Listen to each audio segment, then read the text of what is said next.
It's the Dep Lewis Show. The Dep Lewis Show. It's the Dep Lewis Show. It's the Dep Lewis Show. The Dep Lewis Show. It's the Dep Lewis Show. It's the Dep Lewis Show. The Dep Lewis Show. It's the Dep Lewis Show. Welcome to the Dep Lewis Show, episode 157. This is your host, Dep Lewis, and today is Thursday. Now, you heard that correctly. It's Thursday, November 27, 2025. A great day for a podcast about video games and more. So I hope you're doing great out there in the world, wherever and whenever you're listening to this.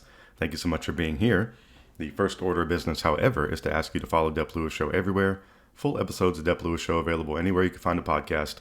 So find the best place to subscribe and listen weekly. Places like Apple Podcasts, Spotify, Google, YouTube, Amazon Music, and more. YouTube is also a great place to watch me play some games live or check out the videos later. If you would like to support the show even further than just listening, patreon.com/Dep Lewis Show is available if you'd like to subscribe monthly. Also, Venmo at Dep Lewis Show is available any day, anytime, for any amount if you'd like to support the show. Today's show will have 3 sections as always. The first section, I'll tell you about what video games I've been playing since I last talked to you on this microphone, which was only a couple days away since I'm recording early this week. And then the mid section, which is not mid quality, it's just the middle of the show. That's where I tell you everything going on around the video game world that you need to know. In the third and final section, the Miscellaneous Talk section, is where I could talk about anything I want to outside the video game world. And that's where I like to normally get into the worldwide world of sports and tell you what's going on with all my favorite teams. And that will be the case today. So that's the plan. And like I said, it is a Thursday, so I normally record on Sunday. That's the case for this show weekly on Sunday, but this is a Thanksgiving holiday. So I'm going to be doing a little bit of traveling around, driving around, and wanted to make sure I was able to get the podcast out and not have to, rush on Sunday or anything. So happy Thanksgiving out there to everyone in the world who celebrates, I guess, especially all the Americans, but I guess other people, if you move to another country, maybe you celebrate, or maybe you just like the holiday, you like to cook something and hang out with your friends and family, whatever. But I am thankful for you out there for being a Dep Lewis Show listener, and I hope you have a wonderful holiday if you are celebrating. So that's the plan. That's why I'm here early. I was unsure if I could get the podcast out, well, not at the normal time on Sunday, but I was going to plan on later in the day, or possibly Monday at the latest. So I was like, man, this would be a good way to get it done in a nice fashion and give myself some time to do it and make it kind of more enjoyable instead of having to rush or worry about it. So the podcast is early today. There will not be a normal episode on Sunday. I mean, this is a normal episode, but there won't be one on this upcoming Sunday. And then the podcast will be back to the normal schedule the following week. So that's the plan, and happy Thanksgiving to you. So this will be a shorter episode than usual, most likely, since I've only had a couple days of playing some games and a couple days of news and not a whole lot going on news-wise for the week of Thanksgiving, but I do have some things I want to present to you today, so that's why I am here. All right, so let's get into it. What have I been playing since I've last talked to you? And I've been playing 2 games, and I would say these are two of my favorite games of the year so far. They're definitely up there in contention, and I've been making some more progress in Ghost of Yotei. So I have now taken down 2 of the 6 Yotei 6. I just took down the Oni. The first one, I guess a little bit of spoilers here, but this one's really, really early on in the game, is you take down the snake first. I think everyone takes down the snake first. And then the second one, which I believe, there's some freedom to go take down the, whoever you want to next to the Yotei 6, and I ended up taking down the Oni, so it was pretty cool. It's been a long time coming since I've taken down Snake. That was at the very beginning, so there was a lot to some of these missions, a lot of twists and turns, a lot of different interactions, different objectives, different things you have to go do before the actual showdown happens. And then the actual showdown's been pretty fun. So I had a pretty good fight with him. He actually, I guess he kind of went out like a little bit of a coward, and he was acting all tough, and then Atsu took him down because Atsu is the Onryo, and Atsu is the toughest lady in the land, is what I would say. And I've been having a lot of fun with this game. This one's been up there in Game of the Year contention for me ever since I've started playing it.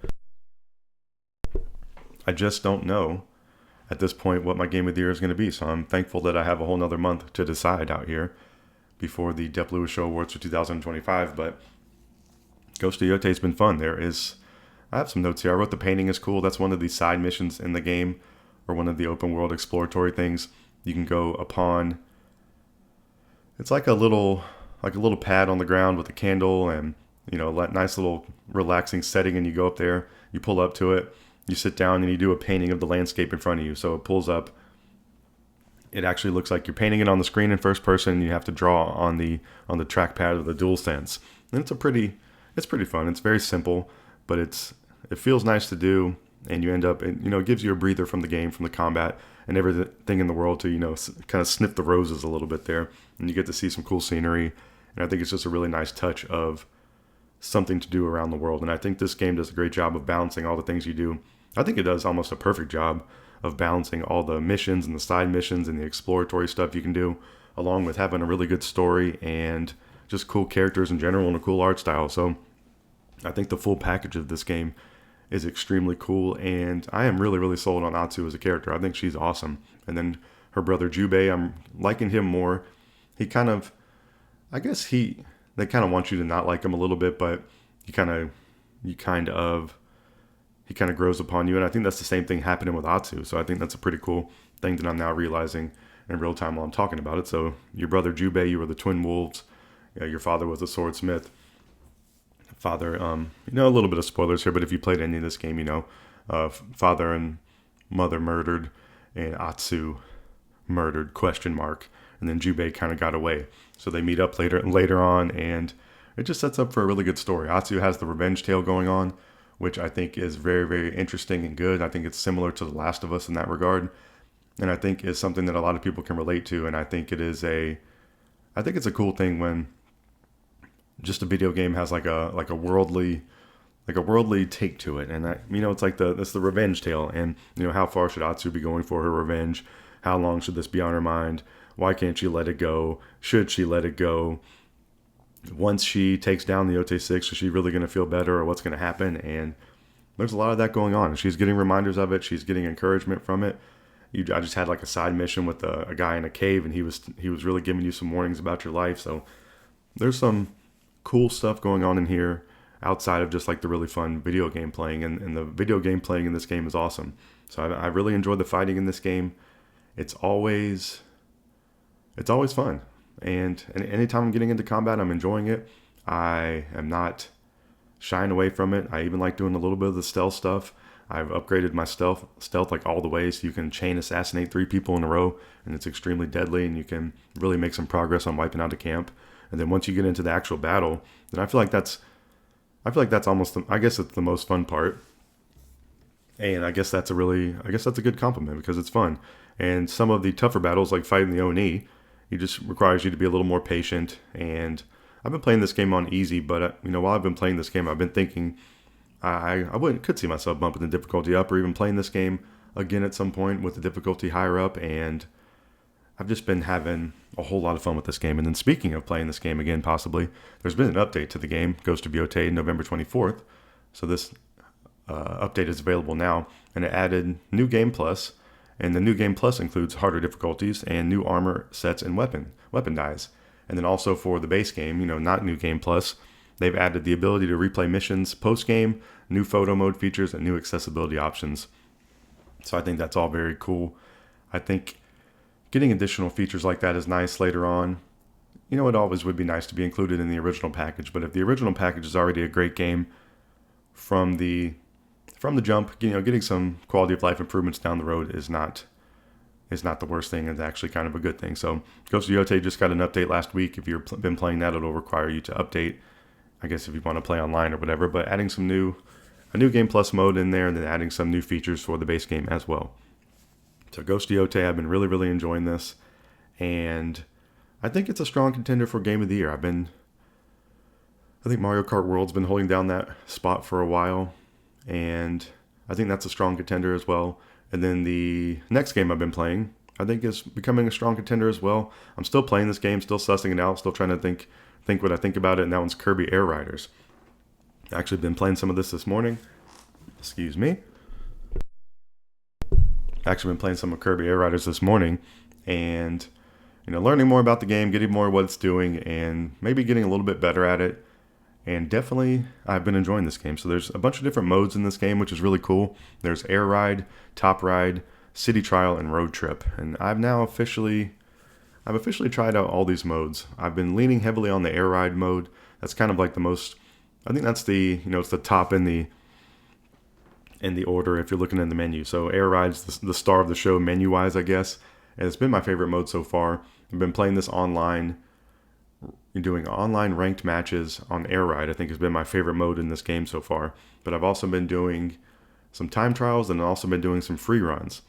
So you can do, I think time trials, it wants you to do 2 laps or 3 laps on the course, and it's going to check your time, obviously. And then free run, you can sit there and do as many laps that you want to, and it's going to record your time each time and save your best run at, as your score at the end. So it's pretty much like an endless runner, which has been really fun to learn the courses. So I think I've been learning the main courses a lot more from just doing some of these like free run modes and things like that. And then even just playing the game some more. But the game can be pretty hectic when you're playing with other people. When you're playing with computer characters, when you're playing with online characters, there's a lot going on the screen. There's a lot going on the screen just even doing a free run by yourself. So I think it's been a nice thing to get the feel of the game a little bit more without the chaos of all the people, even the computer characters. And then there's even NPC character. Well, I guess that's kind of the same thing. But there's computer racers, and then there's also like NPC characters on the map that you're attacking and running into and things like that. So there really is a lot going on, and some of the free run time trial stuff's been nice. So Air Ride's been my favorite mode. Top Ride is like the top down RC Pro-Am kind of mode, and this one I do enjoy.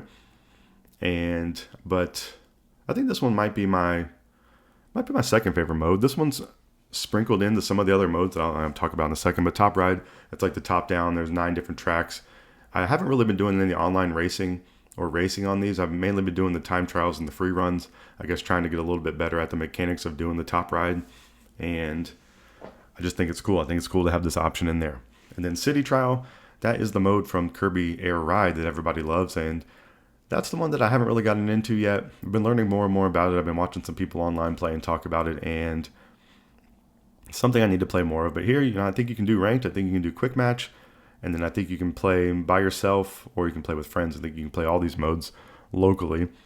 But City Trial is where you have like 5 minutes to build up your cart in different kind of ways. You can make and all sorts of different attributes you can put on your cart. And then after that, it puts you into a mini game I think you can choose.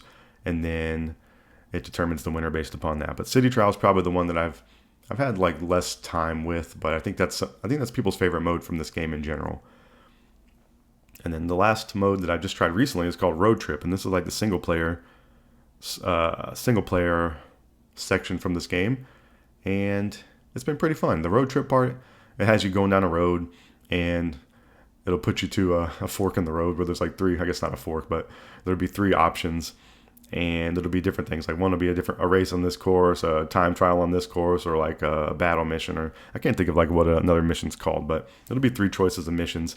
And it'll throw something in there like Top Ride will be one of them. So I think Road Trip is a good thing to play to kind of learn what's going on with the game. And I think it really did help from playing it and learning some of the power-ups and how you attack the people on the course. And I think it just gives you some good insight and almost like a good tutorial into the whole package of what's going on in this game, because there's a lot going on in this game. And Road Trip, it looks like it's like a single story you can complete with each character. It allows you to save. And I think I'm on like the second section of it. So I completed a whole first run, and then it's put me into a second run, and I've saved at the beginning of that. So I think it's pretty cool that you can save and come back. I think it's going to be pretty fun if you can do it with different characters. I think there's some pretty good RNG in here with the modes that it's given you and things like that. So I think this can be pretty fun to play over and over. And I think a lot of these modes in this game are designed to be playing over and over. And you're always unlocking things. I've been unlocking some new characters. You unlock new carts. You unlock new decals. There's all sorts of things you're unlocking pretty much any time you're playing any mode in this game, so I like that about it. And then my favorite characters so far pretty much been Kirby and Waddle Dee. I think Waddle Dee has been kind of going up there in the ranks for me, and I've been using just basically the Warp Star. I haven't really used too many of the other ones in like the main online racing, but in some of these other modes like Road Trip, it's not forcing you to use other ones, but it's allowing you to easily use some of them and try them out and things like that. So I've been getting more familiar with some of the other carts in the game, but oftentimes in these games, I'm pretty much sticking to 1 or 2 characters and maybe like kind of the same setup or loadout, but you never know what I'll be trying in the future, because this game has a million options, which I think is good, but I've been trying to get my bearings just kind of with the first few options I've been trying, really, just trying to get a little bit better at the Kirby Air Riders. But I've been having a whole lot of fun with this game. It's coming in late in the year, but I'm having a good month or whatever to play it. So I really think, just thinking about it now, I think Ghost of Yotei, Mario Kart World, and this game would probably be in contention for my game of the year. And I really can't say which one would be up there. I think maybe Kart World and Ghost of Yotei are the two main contenders. And then Kirby Air Riders is like kind of on their heels because it's kind of new, but I've been playing it more and more. So I'll definitely be keeping you updated on what my favorite game is, because so those have been the two main games I've been playing. It's only been a couple of days since I've last recorded the podcast, but those have been the main things I've been playing. I've been making some good progress there, which has been fun on Ghost of Yotei and Kirby Air Riders. I'm trying to think if I've been playing anything else this week, really. I guess I've played a little bit more Zelda. Been poking around back in Breath of the Wild and Tears of the Kingdom. And that's really been about it. So that's what I've been playing in the last couple days. Overall kind of stuff. It's been the year of no direction on the Dep Lewis Show. So I haven't had like a genre or anything that I've been focusing on. And next year, I said last week that I've determined what I think next year will be. I still believe that's the case. I'm not going to reveal this until the end of the year. But, I'm still being a little bit wishy-washy. And I'm glad I still got a month or so to go to decide. But I think I have a strong contender for what the theme of next year will be. And I will definitely let you know during the Dep Lewis Show Awards for 2025. This will be the 4th annual Dep Lewis Show Awards. It's taking place on the final Sunday of the year, Sunday, December 28th, 2025. And that's where I'm going to name the best game of the year, the best game from a prior year, my top 10 games of all time, and then other categories as well. And then I'm also going to tell you what the theme of next year is going to be for the podcast. And it's one of my favorite shows to do each year. And I hope you will be excited and listen to it and get ready for it. It's taking place Sunday, December 28th. So that's going to wrap up this first section. That's everything I've been playing. Those are all the updates I have for you for Dep Lewis Show Awards 2025. I definitely want to say happy Thanksgiving to you out there. And there's still some more show to go. So I'm going to wrap up this first section. You're going to hear some lovely break music. And then I'm going to come back for the midsection where I tell you everything going on around the video game world that you need to know.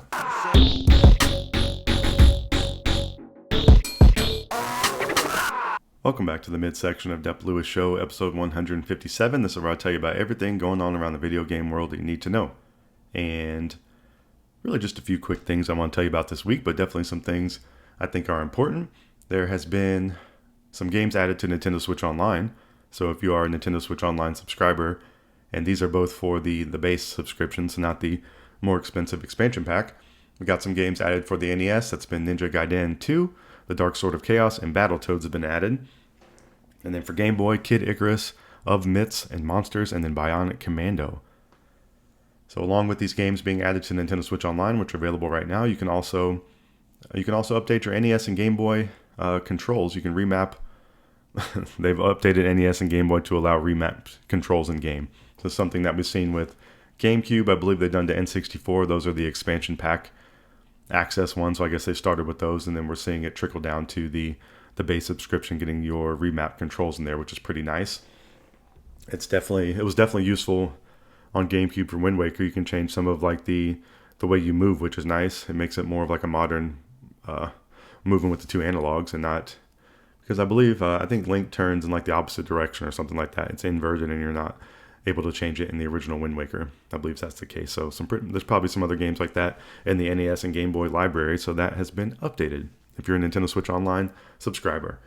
And then along with staying in line with Nintendo, they've had a Nintendo Switch / Nintendo Switch 2 firmware update. So if you played your Switch in the last week, you've probably seen this. This update came out version 21.0.1, released on November 24th, 2025, and is mostly just some generic updates for Switch 1 and 2, general system stability improvements to enhance the user experience. And I'm trying to, I think one thing I've noticed I just want to mention here at this point, I've noticed in the eShop on Switch 2, it shows which games from Switch 1 have been deemed like fully compatible with Switch 2, and I think that's pretty interesting and nice. I was like putting games on my wish list or whatever, and there was a game I put on there and it said, hey, this game hasn't been upgraded to Switch 2, and it doesn't mean it has like an actual Switch 2 edition, but there will be a note in there. It's like the game on Switch 2 is comparable to Switch 1 now. So there are instances where you play a game from Switch 1 and it's going to look worse on the Switch 2. So it seems like most of these games are or going in there and realizing this and trying to update or push an update through, but it's almost like looking at Steam and seeing something Steam Deck eligible. It's like looking at these and saying, oh yeah, it's Steam 2 eligible, or it's Switch 2 eligible. Most of the Switch 1 games can run. I think it's like 99% of them will run on your Switch 2, but there's a certain percentage of those that won't automatically just look better running on the better hardware. It has to be like optimized in a way, and that's something that the developers have to do on the back end, and that the hardware can't just like brute force do, I guess is the case here. So this is something I've been noticing, and I think it's a pretty useful tag there on the eShop. If you're looking for a game that's a Switch 1 game on your Switch 2, I think it's something to consider. All right, so that's some Nintendo Switch Online kind of updates. This is a pretty funny update. This is like a perfect week for this update to happen, since this is kind of a random week of a podcast. But Xbox and Crocs have come together in a partnership, and they have enabled game mode enabled. So I guess I think, I'm not a Crocs wearer. I've never owned a pair of Crocs, but I think sport mode is the thing. If you pull up the back or lower the back, you call it sport mode. So they're saying game mode enabled here. So, they're really getting into it. Xbox and Crocs have teamed up to release an exclusive collection, Ready Up, with this controller meets clog design that reimagines the iconic Xbox controller with fixed buttons and joysticks into the perfect shoe for couch co-op and kicking back, complete with cushioned footbeds adorned with player left and player right, which gives expert level comfort to support your next session. So what a collab. It's available now on Crocs' website. It's $80 for the shoes, and then $20 if you want to add on an Xbox 5-pack of charms. So everything's an Xbox, and even your footwear can be an Xbox here with the Xbox and Crocs collab that everyone is waiting for. But, I think Crocs are pretty popular out there, and this could be a pretty funny like Christmas gift or something to a Crocs fan, especially if they are an X. There's definitely something in there like X Crocs or something like that, but whatever. Just thought it was funny that this is something that Xbox is doing. So Xbox and Crocs got a pair of shoes out there right now if you want to go buy them for yourself or someone else. All right. And just for the end of this, I'm doing the podcast early this week, so you won't be hearing from me this Sunday, but I'll be back the next following Sunday. So I just want to make sure that you know what you need to know going into the next week and a half. So I've been mentioning these next two games for the last couple of weeks, but these are really the last. Well, there's a new one I've added in here, but these are the last couple releases for the year that I want to make you aware of. Metroid Prime 4 Beyond. This one's coming out on December 4th for Switch 2 and 1. $59.99 US. I still don't know if that's the Switch 1 and 2 price. I don't know if the Switch 2 price is a little bit more, but that could be the case. But the base game at least is $59.99. Samus Aran, one of the greatest bounty hunters in the galaxy, suddenly finds herself transported to the greenery of the ancient jungle. And one thing I've been hearing about this is the Switch 2 version looks really, really good. So I think that's really fun. And I think a lot of the talk about the sidekick being too quippy and annoying, I think that could possibly be true. But I think it could possibly just be a small portion of the game and maybe not represent like the overall game. So I would kind of say out there I think most signs here are pointing this game is going to be really cool. And I'm getting more excited for it. I've never completed a Metroid game. So maybe I should complete Metroid Prime, the first one, before I dabble into this. But if you listen to this show, sometimes I waffle on that kind of stuff, or oftentimes I do. And you might hear me playing this game, getting caught up in the hype, but it's definitely on my radar, and I want to make sure it's on yours. All right, the last other kind of like big release I would say would be Octopath Traveler 0. Just want to quick mention this. Releases on the same day, December 4th, for Switch 2 and 1, PS4, 5, Xbox Series XS, Windows, and Steam. It's $49.99 US, not a completely full price game, and it's a prequel to the first two Octopath games, and has a really cool kind of top-down art style. And I did play I picked up Dragon Quest 3 HD 2D Remake a couple weeks ago, and I finally booted that up last night to try it out, and that game looks damn amazing. And I've been a fan of that kind of top-down art style. I guess from Sea of Stars is one of them, and I've always kind of been, I've tried some Octopath demos. Live Alive has that cool kind of art style. I've tried that demo, so I've kind of been flirting with these games a lot. But playing that Dragon Quest game, I just played for like an hour last night, but that game was hitting extremely hard, has a great opening, and the game really looks beautiful, and the top-down like HD 2D art style is really cool. So that's something that I should maybe try out some Octopath games in the future. So that's those are the last two really big releases, but there also is another game that's been delayed a couple times that I think people are excited for this, and so I want to point this one out too. Terminator 2D No Fate is going to release on December 12th, 2025 for PlayStation 5, 4, Xbox, Nintendo Switch, and PC. $29.99 US. The developer is Bitmap Bureau, publisher by Reef Entertainment. Experience the thrill of Terminator 2 Judgment Day with arcade action and pixel-perfect graphics in this unique story blending iconic scenes from the movie with original scenarios and multiple endings. Humanity's fate is yours to decide. So I don't really have too much fandom for Terminator. I think it's generally pretty cool, but I know it has a pretty large fan base, and I think it's a pretty good setup for a video game. I mean, it seems like it would be something cool to play, but I don't think there's been a Terminator game in a long time. So I think people maybe have some apprehension of this will be good, but I think people are excited because there hasn't been one in a while. So I think, for the last big release for December, Terminator 2D No Fate seems like a pretty cool one. So that one comes out on December 12th, 2025, multi-platform. And then the last thing I just want to tell you about, just to kind of set the stage for the end of the year, just for the video game world-wise, there's a pretty big award show that Geoff Keighley does called the Game Awards. It takes place each year, announced in the Game of the Year. This is the one that I would say most people look towards and, hear about. It's like the most major award show. I'm pretty biased. I think the Dep Lewis Show Awards is, the greatest award show that could ever be had. But, I could definitely see that being a skewed opinion. But the Game Awards is definitely fun to follow either way. It's taking place on December 11th. And the Game of the Year candidates for that would be Clair Obscur, Expedition 33, Death Stranding 2, On the Beach, Donkey Kong Bonanza, Hades 2, Hollow Knight Silksong, and Kingdom Come Deliverance. My prediction is Clair Obscur is going to win the Game Awards.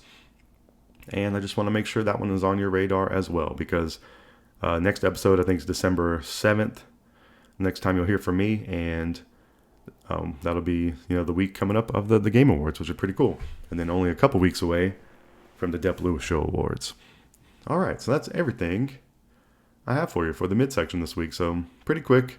This is a shorter week, being Thanksgiving, and still had a little bit of news. I don't really anticipate there being too much more news to end this week, but definitely, I guess at the end of the year is probably going to be pretty light on news. But going into the end of the year, I'm preparing for the Dep Lewis Show Awards, and some of these times I got to get creative when there's not a lot of news, and some of that is fun to do either way, or fun to do anyways. So that's everything I got for you for video game news. We talked about Nintendo Switch Online adding some NES and Game Boy games. We talked about the Nintendo Switch 2 firmware update, the Xbox and Crocs collab. We talked about Metroid Prime 4 Beyond, Octopath Traveler 0, Terminator 2D No Fate, and the Game Awards 2025 by Geoff Keighley. So that's everything I got for you for the midsection of the show this week, but there's one final section to go, the Miscellaneous Talk section, where I can talk about anything I want to outside the video game world, and I want to get into the worldwide world of sports as I always do and tell you what's going on with my favorite teams. It's definitely going to be a quick hitter today, but, come back after this music.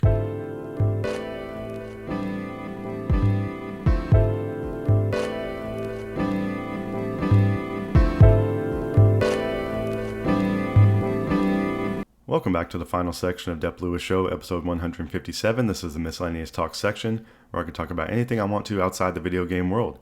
And I want to get into the worldwide world of sports and tell you what's going on with my favorite teams. And my favorite NFL team actually has played since I've last talked to you. The Carolina Panthers weren't actually playing on Sunday like normal.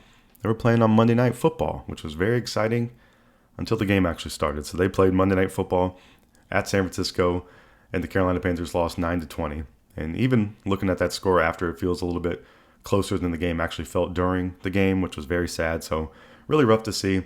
Panthers had a lot of hype going into this game, and this really could have been a breakout game nationally for them, and they did not take a step forward, is all I would say. So the Panthers are 6-6 after this game, still in the hunt for the division because the Bucs lost.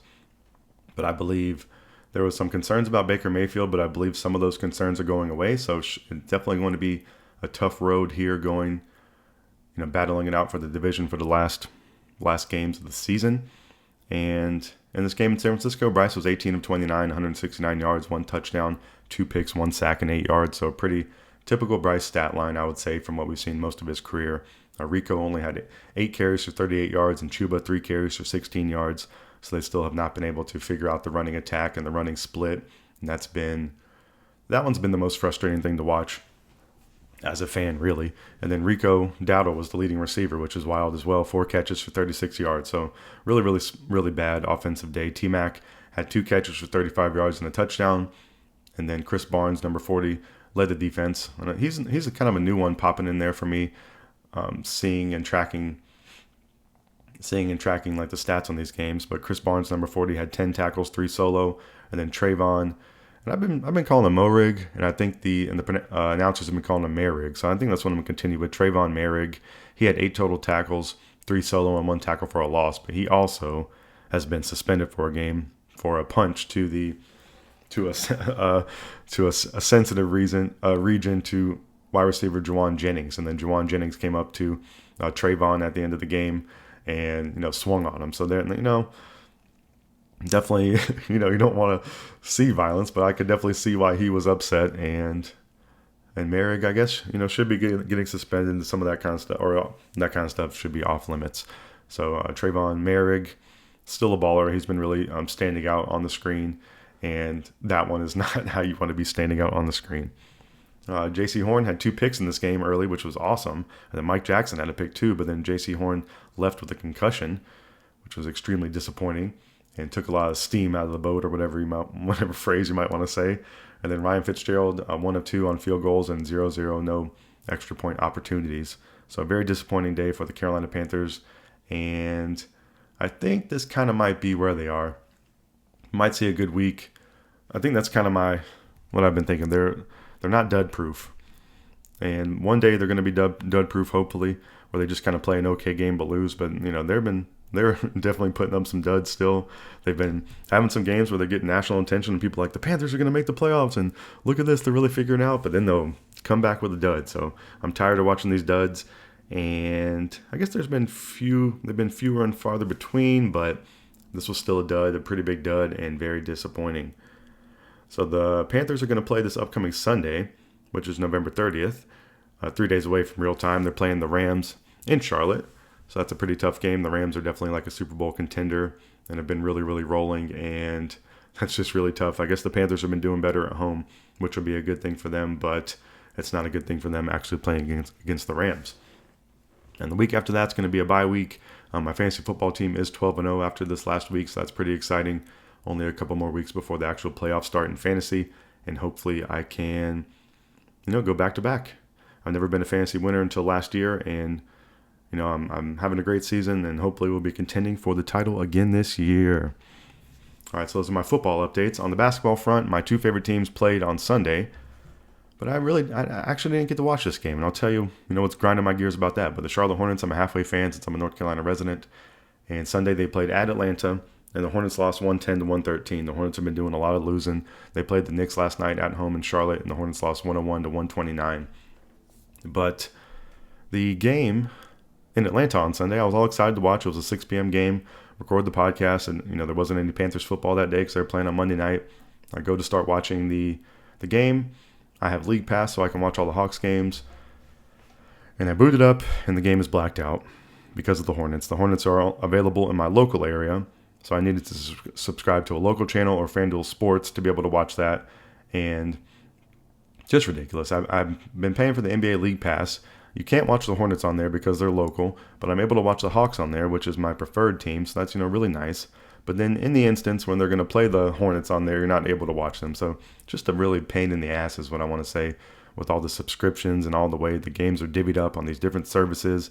It's just getting more and more confusing. I know this is like an extremely common complaint, but I think, most of the time on some of these things, I've just, I really just been not watching. And I love sports just as much as anybody, really. But I'm not paying for 19 subscriptions and remember to which one to cancel to watch. If I'm going to watch 5 games in a week and there's one of them that's on another service, I'm not subscribing to that other service to watch that one game. I'm just going to let it go and move on about my life.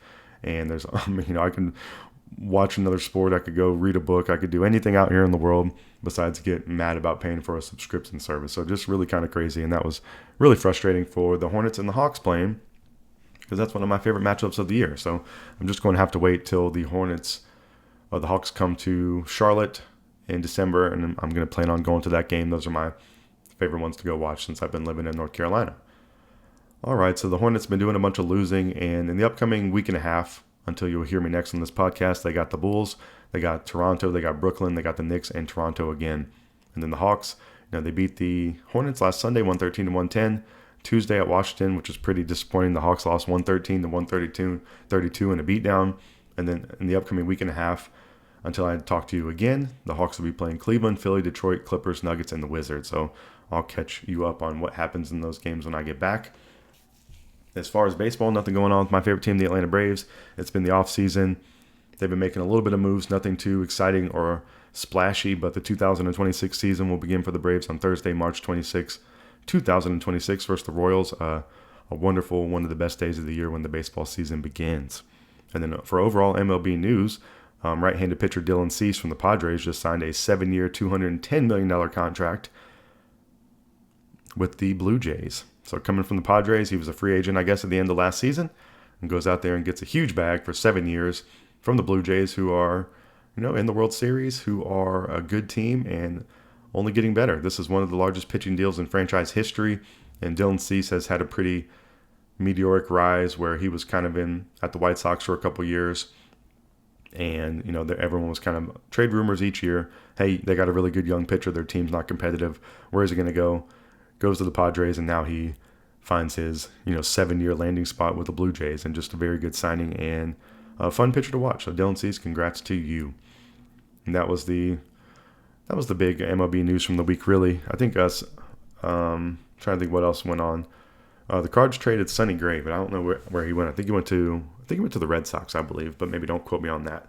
But that's all the general MLB news I wanted to bring to you, and that's all the general sports and miscellaneous thoughts I had for you this week. So I talked about the Carolina Panthers, the Charlotte Hornets, the Atlanta Hawks, the Atlanta Braves, and I want to say go Panthers on this upcoming Sunday against the Rams. Hopefully they can bounce back and be competitive at least, or at most hopefully get a win, and that's my hope there.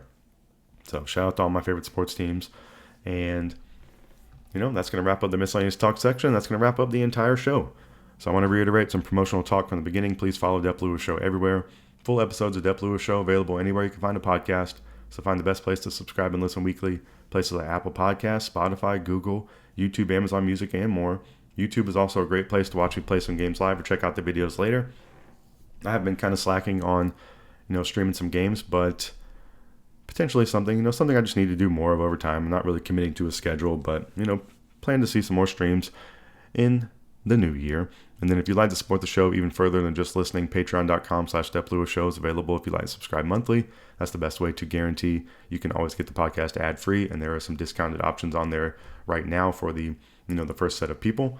Also, Venmo at Dep Lewis Show is available any day, anytime for any amount if you'd like to support the show. Thank you so much for listening.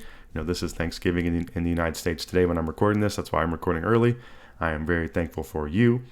And if you don't celebrate, I'm thankful for you as well. And I hope you're doing good just in your normal life out there. I hope everyone's doing good. And, if things are going good, I hope that continues. If things are going poorly, I hope that changes. I'm thankful for doing this podcast. It's one of the most fun things I do and look forward to all the time. So, just thank you on this Thanksgiving Day. All right, I'll be back. You're not going to hear from me on this upcoming Sunday, which will be a little bit unusual. But I'm glad I was able to record here early and kind of get some thoughts and news out to you either way. So, I will miss you on this upcoming Sunday, but I'll be back the next Sunday. So that will be December 7th for normal Sunday operating procedures. And just a couple more podcasts to go before the game for the Dep Lewis Show Awards and, the Game of the Year announcement, which will be the final Sunday of the year. So really looking forward to that. Looking forward to Thanksgiving today. Going to see some friends of the show that you guys hear me talk about and see some family. Hopefully eat something good and, have some time off work and watch some football and have a great time. So thank you so much. As always, I'll be back next Sunday to normal operating procedures, and I will talk to you then. Happy Thanksgiving and goodbye.